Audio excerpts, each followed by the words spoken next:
Olá, queridos, sejam bem-vindos. Gente, o tema hoje é assim, a chance do YouTube derrubar esse vídeo é grande, tá? De eu receber um bloco aí, porque hoje o tema é sensível, entendeu? Se alguém me denunciar, eu vou até entender os motivos, quer dizer, não vou entender, vou xingar a pessoa, mas hoje a gente vai falar de capitalismo e socialismo. Vocês perceberam que eu tô até de preto, né? Tô de pretinho, eu queria muito ter colocado um vestido vermelho, queria.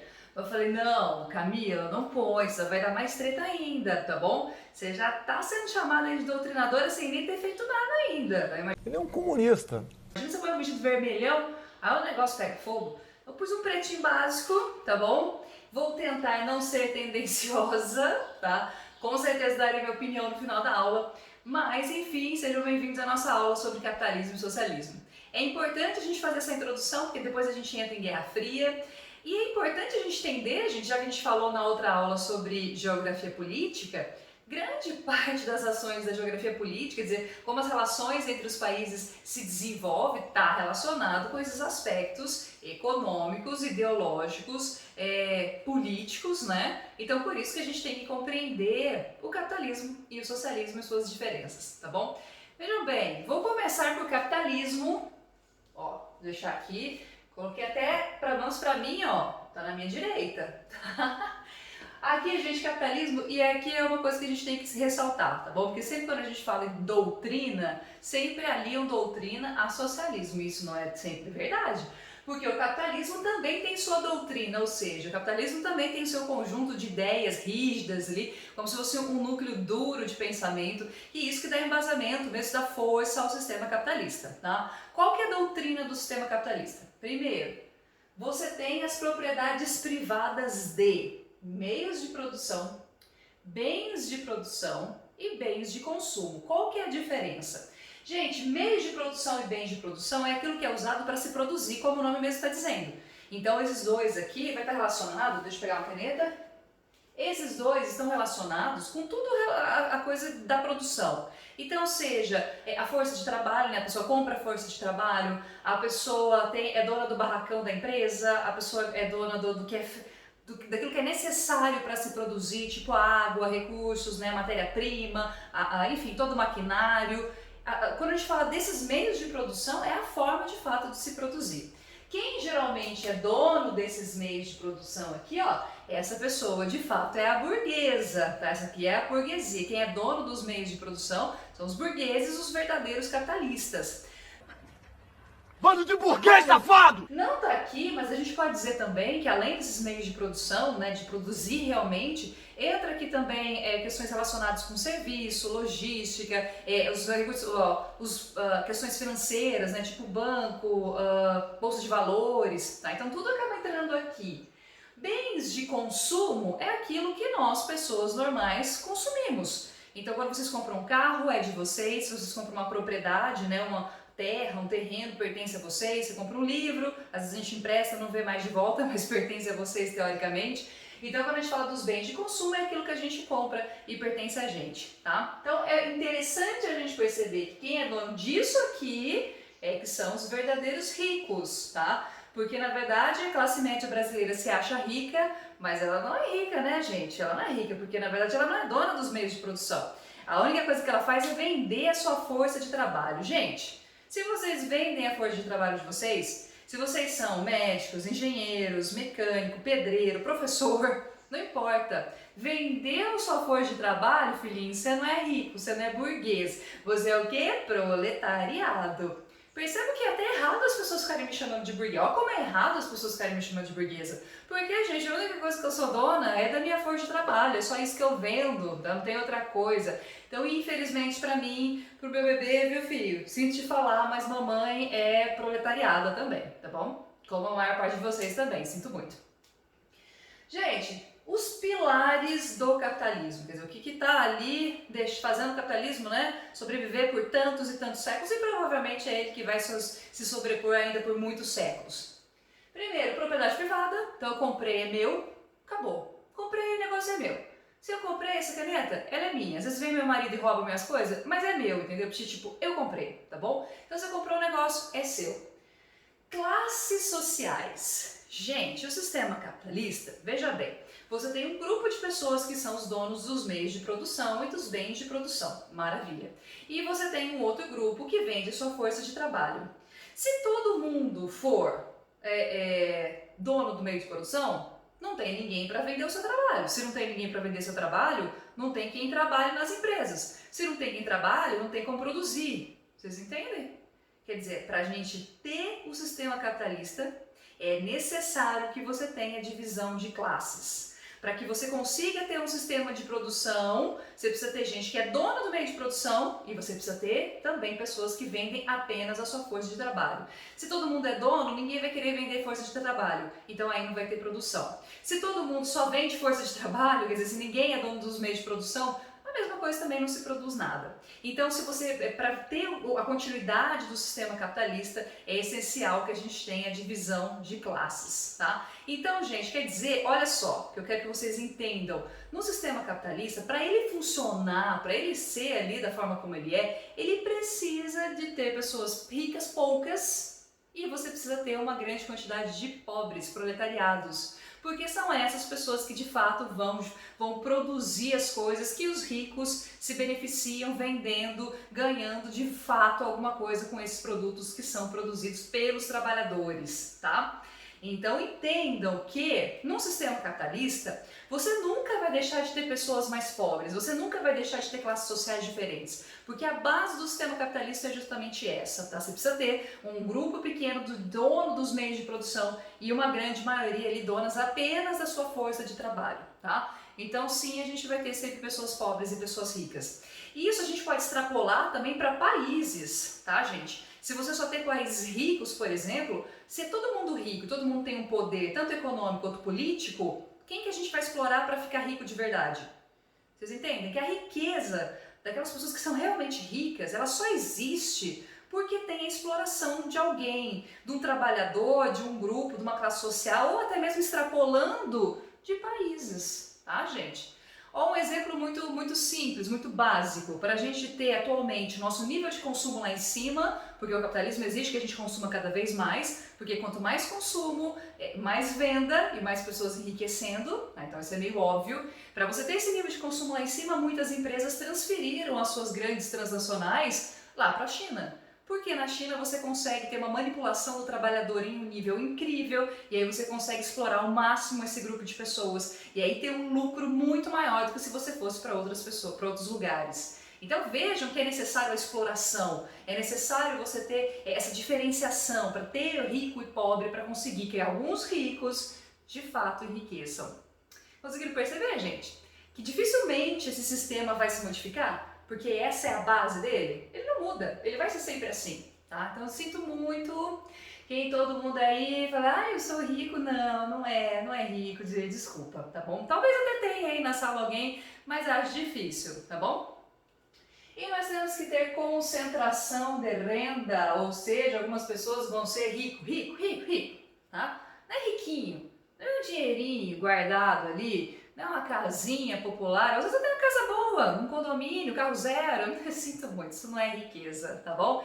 Riqueza, meus amigos, é riqueza mesmo, milhões, bilhões, tá? E as pessoas, muitas delas conseguem enriquecer assim, de uma forma impressionante. Veja o dono da Amazon, por exemplo, que na pandemia foi um dos caras que mais ganhou dinheiro no mundo. Ele poderia comprar do seu próprio bolso, vacina para quase todas as pessoas do mundo e ainda ia sobrar dinheiro para ele, muito dinheiro para ele, tá? Então essa é o tamanho da concentração de renda que a gente vai ter. Quais são as características atuais do capitalismo? Gente, o capitalismo, ele atualmente tem esse discurso do neoliberalismo, que é muito diferente do discurso que a gente teve depois de alguns períodos de crise do sistema capitalista. Por exemplo, se você pega lá depois da crise de 29, o discurso depois de 29 é que a gente tem que ter um Estado presente para que não deixasse faltar as coisas para as pessoas, para que as pessoas conseguissem sair da miséria, porque também não é interessante Muita gente muito pobre, porque muita gente muito pobre não consome, então também não é interessante. Então depois da crise de 29 você precisa ter um Estado bem mais presente. A mesma coisa vai acontecer na Europa pós Segunda Guerra Mundial, você tem que ter um Estado ali que promova uma coisa de bem-estar social. Então a gente teve o Estado do bem-estar social. O Estado faz programas sociais, um salário mínimo mais digno, ele faz programas de saúde, educação para que o país melhore e assim o próprio capitalismo também melhore. Porque, gente, para o capitalismo crescer, ele também precisa de certas condições mínimas ali, entendeu? Se você tiver todo mundo muito pobre, o sistema de produção também não avança, então isso não é lucrativo, tá? Então lá atrás entendia-se que você tem que ter um Estado mais presente. Atualmente é exatamente o contrário. Atualmente você tem o Estado, o Estado mínimo. Tá? Esse neoliberalismo ele prega exatamente isso. Estado mínimo, quer dizer que o Estado ele tem que estar o mínimo presente, não só na economia, que é diferente do liberalismo econômico. No liberalismo é economia livre, ela faz o que quiser. Só que no neoliberalismo, além de você abrir mão, né, o Estado abrir mão de tudo, de controle da economia, tipo moeda, então o dólar pode estar lá em cima, o preço do petróleo pode estar lá em cima. Além disso, você promove também a desestatização de determinados meios de produção. Por exemplo, você abre mão de controle da saúde, você começa a privatizar o SUS, você começa a abrir mão do controle das estradas, por isso que tem um monte de estrada privatizada hoje no Brasil. Você começa a abrir mão de geração de energia, então, né, todas as grandes estatais energéticas. Você começa a abrir mão. A Petrobras, né, foi um exemplo, parte dela foi privatizada, uma parte ainda estatal, mas uma boa parte foi privatizada. Então, quando você fala de neoliberalismo, o Estado não só está presente na economia, mas também ela abre mão de vários outros meios de produção que poderiam eventualmente pertencer a ela. Tá? Então, ela não tem controle sobre comunicação, sobre saúde, educação, sobre nada. Tudo é privado, tá bom? Absolutamente tudo é privado. Parece bonito, né? Porque aí você pensa, bom, o Estado brasileiro realmente ele é incompetente, a gente tem um Estado corrupto. Tudo isso é verdade, nós temos realmente um Estado corrupto e incompetente, uma máquina enorme do Estado, né, que realmente tem uma incompetência ali, que é endêmica, que vem lá, né, de várias décadas seguidas.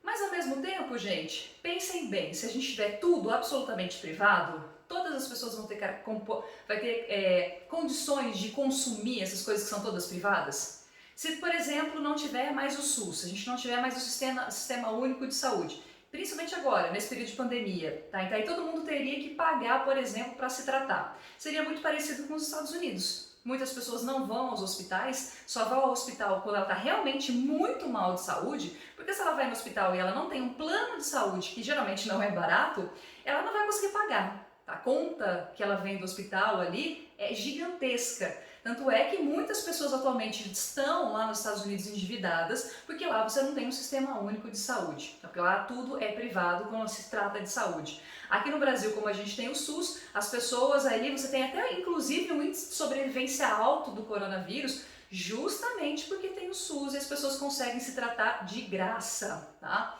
Então pensem, gente, neoliberalismo não é simplesmente o Estado não intervir não, tá bom? Neoliberalismo é você privatizar quase tudo. Pensem bem se vocês, se os pais de vocês, os amigos, né, as pessoas que vocês convivem, se realmente tem condição de pagar por tudo, absolutamente tudo que é privado.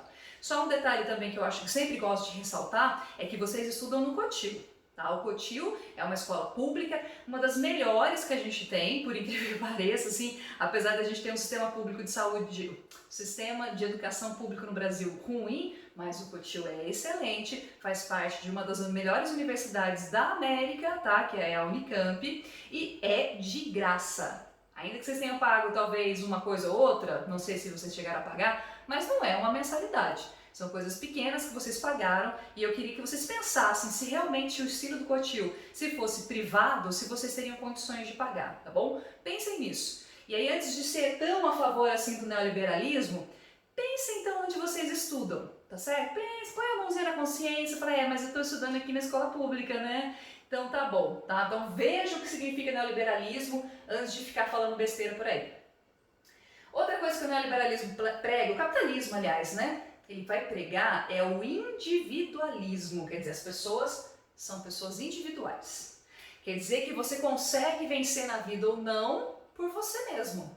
tá? A gente pode até colocar um outro nominho aqui, dependendo do caminho que a gente segue, a gente até pode colocar um outro nominho aqui, que é a tal da meritocracia. As pessoas, se elas se esforçarem bastante, elas conseguem. Se vocês aí estudarem de verdade, apesar de todas as dificuldades de vocês, sim, vocês conseguem. Talvez vocês consigam? Talvez, eu até acho sim que muitos dos meus alunos conseguem, a grande maioria até consegue. Então vamos ver bem, tá, gente? Vamos analisar bonitinho ali, tá? A pessoa mora ali na favela, na comunidade, ela não tem com certeza dinheiro para pagar inglês, ela não faz natação, no máximo ela joga uma bolinha ali, né, naqueles campinhos bem vagabundo, ela não tem dinheiro para pagar um professor em particular, né, a escola pública que ela vai às vezes não tem nem cadeira, mal tem lousa, né, professor daquele jeito, e aí você tem uma pessoinha que consegue pagar, que mora ali no condomínio, tá, que consegue pagar inglês, balé, futebolzinho, né? Uma coisa, natação, tá bom? Não sei mais o que a burguesia pode fazer, mas enfim, ela consegue frequentar essas coisas maravilhosas. Se ela tá com dificuldade, ela tem um professor particular. E aí essa pessoa vai estudar em escola privada, as melhores, geralmente, né? Tem um monte de coisa, tal, na escola particular. E aí ela vai prestar vestibular. Qual dessas duas pessoas prestando vestibular tem as mesmas condições, né? Aí você vai falar que esse aqui, ó, esse pobre, esse cara que é pobre, se ele conseguiu, olha que bonito, bonito esse cara, olha só, esse cara aqui é maravilhoso, ele conseguiu de verdade. Romantiza a pobreza e o sacrifício desse pobre. E aí do rico você fala assim, olha, tá vendo? Ele se esforçou com toda a facilidade do mundo, né, gente? Então vamos parar de romantizar a pobreza, tá? E vamos entender que a meritocracia, ela não funciona. Não funciona. Porque a grande maioria desses pobres aqui, ó, podem se esforçar, pode morrer de trabalhar, pode ter uma vida honesta a vida inteira, tá? Ralar pra caramba, fazer até cursinho com dinheiro suado, mas não vai ser a mesma facilidade desse, tá, gente? Do rico. Então, por favor, vamos pensar bem, tá? Em meritocracia. Teve um aluno meu ano passado que ele falou uma coisa muito legal pra mim, que depois eu fiquei pensando, assim, né? Ele disse que se a gente não tiver a ilusão da meritocracia, talvez a gente nem lute por uma condição melhor. Então, quer dizer, a ilusão talvez seja algo que mova a gente para melhorar de vida. Eu acho que é um pensamento válido também, tá? Desde que a gente tenha essa crítica de que não parar de romantizar a pessoa que entrega iFood, por exemplo, o cara que faz Uber, ele é um trabalhador sim, mas ele não é um empreendedor, tá, gente? Vamos parar de usar a palavra empreendedor pra gente que tá sofrendo e vamos parar de romantizar a pobreza, porque não é romântico, não é bonito o cara ter que se ferrar, limpar banheiro, por exemplo, do dia para conseguir fazer cursinho e passar no curso de medicina, tá bom? Isso não tem beleza, tá? Isso tem, na verdade, sangue, suor ali de pouquíssimos que conseguem se sobrepor diante de uma grande maioria que nunca vai conseguir. Eu sei que por isso que me chamam de doutrinadora, né, gente? Às vezes eu entendo, viu? Bom, as grandes críticas. Quando a gente fala aqui, ó, que tem concentração de renda, que precisa ter classes sociais, automaticamente nós vamos ter um sistema que é desigual, tá? E assim, a gente tem desigualdades e desigualdades. Se você vai num país europeu, você tem gente sim que é rica e pobre. Você vai ter pessoas que ganham 15, 20, 30 salários mínimos, mas você tem pessoas que ganham 5, 7, 10, vocês entendem? Quer dizer, a diferença entre o rico e o pobre não é tão gritante quanto em alguns países como o próprio Brasil. No Brasil você vai ter pessoas ganhando 10, 20 salários mínimos e uma galera ali, tá? A grande maioria com 2 salários mínimos. Então essa diferença, essa desigualdade, ela é gritante e essa é a grande crítica do sistema capitalista. E o que é pior, o sistema capitalista ele não prega para que melhore essas desigualdades. Ainda que você não possa ter uma pobreza extrema na grande maioria dos países, né, em todos os países, você não pode ter muito pobre, porque também você tem, como eu falei, senão o sistema também não gira, mas ele precisa sim de ter uma população pobre que venda sua força de trabalho a qualquer preço. Tá? Então é necessário, para o enriquecimento de alguns, você precisa ter gente sim desesperada para vender a sua força de trabalho a troco de banana para conseguir sobreviver, tá bom? Gente, outra coisa é essa ilusão da igualdade de chances. A gente não tem igualdade de chances, como eu acabei de falar, a meritocracia é uma grande besteira. Outra coisa que a gente pode também colocar que é uma grande ilusão é a igualdade de justiça. Por exemplo, todas as pessoas são iguais perante a lei. Então se você pega e vai julgar as pessoas, todos são iguais. Mentira, tá bom? Que o quê? Pega um filho de juiz, de promotor ali, fez uma cagada, matou uma pessoa atropelada e pega um pobre que roubou um pão, que roubou uma manteiga no mercado.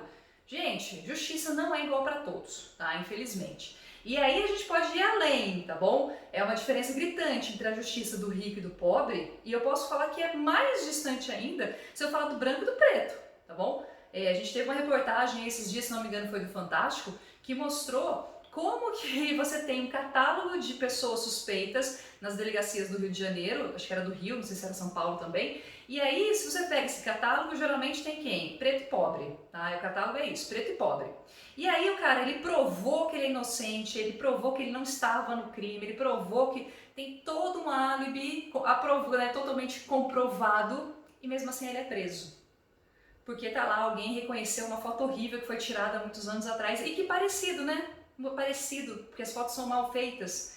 Então a gente percebe que além da diferença entre rico e pobre na justiça brasileira, você também tem uma diferença enorme se você é branco e se você é preto, tá? Muito bem, triste, né, gente? Ser capitalista é triste. Eu fico triste de dar essa aula. Isso aqui me deprime, tá bom? Mas enfim, é algo necessário para a gente compreender. Nas próximas aulas eu vou mostrar também que o sistema capitalista ele vai evoluindo, ele tem as fases do sistema capitalista até chegar nesse período globalizado que a gente vive, mas deixa para uma próxima aula, tá? Porque aí eu vou falar do meu lado esquerdo, que é o socialismo. Vamos falar de socialismo. Socialismo, então, quem cria a ideia do socialismo é o cerne conceitual do socialismo, a gente vai ter com o Marx. O Marx ele vai fazer lá, né, algumas obras falando a gente vai propor o Manifesto Comunista, né? Tem na internet, vocês podem ler o Manifesto Comunista. Depois ele vai escrever o Capital também. Eu tenho aqui o Capital em casa, mas até escondo das visitas para ninguém, né, perceber tão na cara assim que eu gosto dessa história. O primeiro país a colocar o sistema socialista vai ser a Rússia, e depois se transforma em União Soviética. E qual que é a doutrina? Qual que é o básico ali do sistema socialista? A gente tem, primeiro, que socialismo seria um sistema transitório, tá, gente? O que o Marx propõe é que você tem, na verdade, uma fase, o socialismo, para que posteriormente se alcançasse o comunismo, no qual você não precisaria mais ter Estado. Então o comunismo, e é legal como as pessoas quando falam de socialismo e comunismo, falam só abobrinha. Eu fico impressionada, você entra na internet, você vê as pessoas repetindo comunismo e socialismo, são pessoas que nunca leram, tá? Que não fazem a menor ideia de que sejam nenhuma das duas coisas, falam as duas coisas como se fosse uma só, não é uma coisa só, e falam besteira, né? Socialismo é uma fase de transição para você alcançar o comunismo. No comunismo você não teria mais Estado, tá? Então seria uma fase, digamos que super evolução, onde você não precisaria mais ter praticamente nenhum Estado, nenhum comando, porque as pessoas se autocomandariam, tá? Então seria um nível, né, muito elevado ali de civilização que a gente nunca viu e que provavelmente nunca veremos. O socialismo ele tem como principais características, primeiro, a gente tem a propriedade privada dos bens de consumo. Parecido com aqui, ó. Se eu comprei uma coisa, ela é minha. Tá? Se eu comprei, por exemplo, uma geladeira, se eu comprei um carro, uma roupa, se eu comprei um celular, ele é meu. Ele não pertence ao Estado, ele pertence a mim. O que pertence ao Estado? Os bens de produção, tá? Os meios e os bens de produção. Então pertence ao Estado, por exemplo, a terra para gerar a agricultura, né, para fazer comida, as indústrias, os bancos, e isso sim pertence ao Estado, tá bom? Então para você ter, veja bem, por favor, para você ser um país socialista, você tem que ter a coletivização ou a estatização dos meios de produção. Então tudo que produz riqueza pertence ao Estado. Por que eu estou salientando isso? Porque talvez vocês tenham ouvido algumas pessoas dizerem que o Brasil, na época do PT, era um país socialista. Gente, eu não sei se eu rio ou se eu choro quando a pessoa fala esse tipo de coisa, tá? Que pra mim, assim, é um sinal tão grande de burrice que, quer dizer, a pessoa nunca estudou nada, né? Não só geografia, mas também não estudou história, não estudou bosta nenhuma. O Brasil nunca, na sua história, lá há mais de 500 anos, o Brasil nunca foi socialista, gente, em nenhum período. Sabe por quê? Porque nunca houve a estatização dos meios de produção. Nunca houve isso, tá? Nem no período da República, Nova República, ditadura, nunca pelo amor de Deus, tá? A gente tem empresas estatais? Sim, só que essas empresas estatais, muitas delas começaram a surgir lá na década de 50, Getúlio, tá? Depois a gente vai ter outras surgindo na época da ditadura militar de direita brasileira, tá bom? Então, por favor, não repitam isso. E se alguém falar alguma coisa disso perto de vocês, aí veja se vale a pena brigar também, né? Se for grupo de WhatsApp da família, melhor nem participar, tá bom? Porque não adiantar nada, vai ter aquele tiozão que nunca estudou e vai continuar falando abobrinha da mesma forma. Então, às vezes não vale a pena, tá? Se quiser passar o link do meu vídeo, pode passar, tá bom? Vai me xingar, vai me chamar de doutrinadora, mas não tem importância, eu já estou acostumada. Teoricamente, num sistema socialista, nós não temos divisão de classe. Todas as pessoas têm as mesmas riquezas, você não tem rico e pobre, você tem todo mundo de boa, teoricamente. Todo mundo tem ali a mesma coisa, todo mundo tem a sua casa, todo mundo tem seu emprego, todo mundo tem até se você ir em Cuba, ainda que hoje Cuba não seja um bom exemplo, mas se você ir em Cuba, todo mundo tem o mesmo salário, inclusive, tá? Tanto um médico quanto um lixeiro, teoricamente, teriam o mesmo salário, tá bom? Vamos às outras características teóricas, a gente vai ver que na realidade não foi bem isso que aconteceu, tá, gente? Você tem igualdade de chances, por que não é verdade? Porque depois eu vou colocar aqui pra vocês, ou nas críticas, que se você pertence ao Estado, num país socialista, você se deu bem. Se você está no Partido Comunista, se você é militar, se você é parte ali da burocracia do Estado, você é rico, tá? Porque você provavelmente vai ter um monte de regalias, um monte de mordomias, que a maior parte da população não vai ter. Então não é necessariamente verdade que a gente não tem divisão de classes, como também não é verdade igualdade de chances, tá bom? Então as pessoas não têm as mesmas chances se ela é um trabalhador comum ou se ela está ali no Partido Comunista.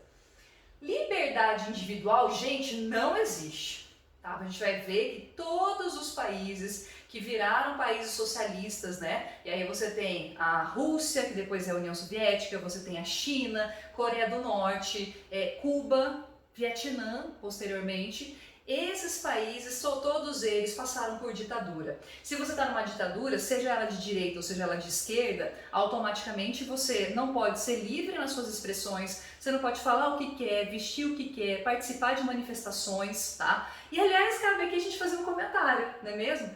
Tem uns dias atrás aí teve um senhor deputado que aí fez um vídeo falando do AI-5, que foi feito na ditadura militar. Ditadura, tá, gente? Então aí ele fala assim que a gente tem que voltar ao AI-5. O AI-5, entre as várias coisas que dizia, é que a pessoa não pode se manifestar. Porque se ela se manifesta contra o Estado, ela é inimiga do Estado. E se ela é inimiga do Estado, ela tem que ser presa. Tem quem sabe até uma torturinha ali, né, uns cacetinhos ali e tal. E aí o cara, ele depois que foi preso, ele ficou exigindo a sua liberdade de expressão. Filho, se você está defendendo o AI-5, que é contra a liberdade de expressão, você não tem liberdade de expressão, ser humano. Larga de ser idiota, tá bom? Se você está defendendo uma coisa da ditadura, depois não adianta você arregar e falar que não, foi um erro que eu cometi, porque é legal, né? É bombadão, é fortão, né? É bom de falar bravo só com algumas pessoas, porque na hora H mesmo, depois amansou, não é mesmo? Acho lindo, acho maravilhoso.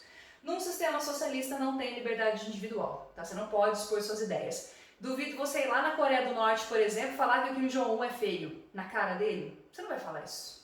Você vai ser preso se você falar isso. Você não tem liberdade pra nada, gente.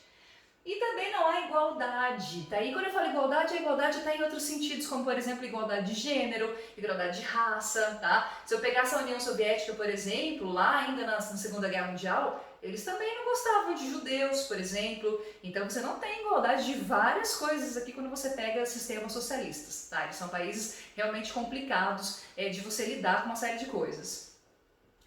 O Estado, gente, teoricamente, num país socialista, ele está na mão do povo, tá? E aí o Estado ele só vai defender a coletividade, o bem-estar de todas as pessoas.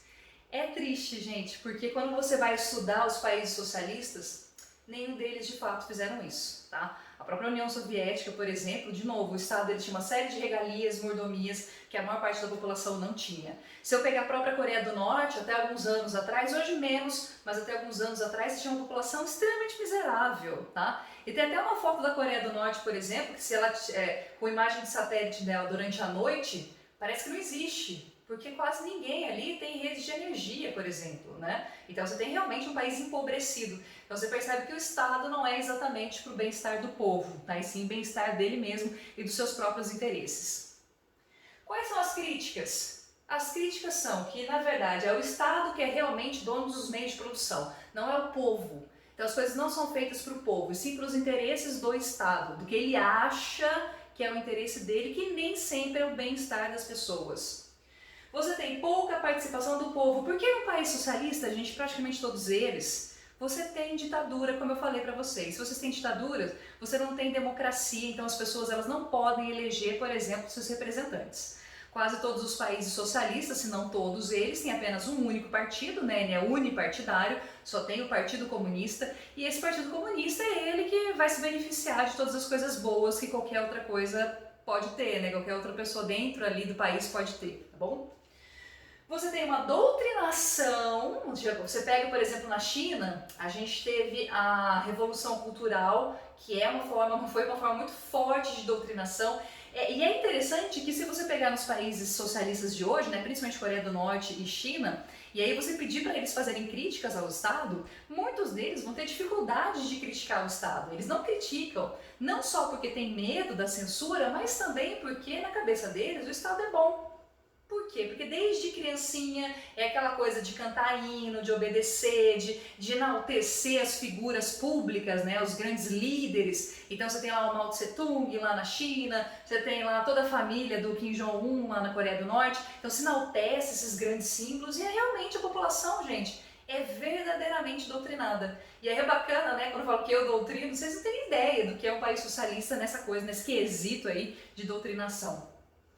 Censura pesada, você não pode falar nada, inclusive lá na China você não tem Facebook como a gente tem aqui, tá bom? As próprias redes sociais têm um forte controle, então controle inclusive das redes, e você tem sim duas classes, o Estado, as pessoas que membros do Estado, as pessoas pertencentes, por exemplo, ao Exército, à Marinha, à Aeronáutica e todo o resto, que vive sempre ali na obediência, sempre fazendo aquilo que o Estado determina, tá bom? Bom, até coloquei duas frasinhas aqui, ó.